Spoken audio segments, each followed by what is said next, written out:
पत्रकार परिषद येते, काय पत्रकार परिषद विषय होता, काय मागणी आपली थोडक्यात सांगायची? आज ओबीसी समाज संघर्ष समिती सोलापूरच्या वतीनं आम्ही पत्रकार परिषद घेतली। सोलापूर महानगरपालिकेच्या निवडणुकीच्या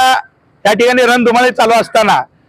सर्व पक्षाकडे ओबीसी बांधव आपल्या आपल्या पक्षाकडे तिकीट मागत आहेत। ओबीसी जागांमध्ये लढवण्यासाठी त्यांची इच्छा असताना त्यांनी तिकीट मागत असताना या ठिकाणी आम्हाला असं निदर्शनास आलं की काही जागांवर जे काही कुणबी दाखले घेऊन 58 लाख ज्या कुणबी नोंदी सापडल्या आणि ज्या खाडाखोड आधारे सापडल्या, ज्याला कुठलेही पुरावे नाहीत, अशा प्रकारच्या नोंदीच्या आधारे काही लोकांनी ओबीसी दाखले काढलेत आणि ओबीसीच्या जागांवर ते निवडणूक देखील लढवण्यासाठी आणि पूर्ण ताकदीनिशी ते उतरलेले आहेत आणि भावी नगरसेवक म्हणून या ठिकाणी सगळीकडे फिरतायत।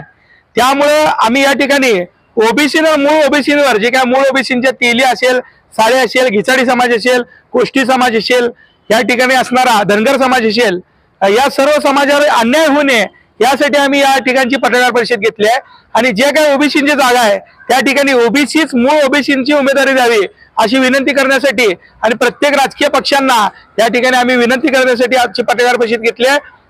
जर समजा या ठिकाणी तरी देखील आमचे बाबा ओबीसीवर जर अन्याय होत असेल तर आम्ही येणाऱ्या काळामध्ये ओबीसीचे उमेदवार थांबू करू, या निवडणुकीमध्ये अपक्षरित्या थांबू करू आणि त्याचबरोबर त्यांच्या प्रचारासाठी ओबीसी मोर्चे आमचे नेते आदरणीय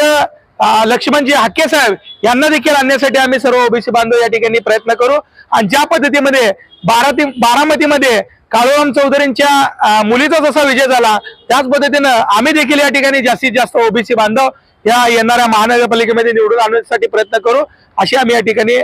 पत्रकार परिषदेला मागणी केलेली आहे।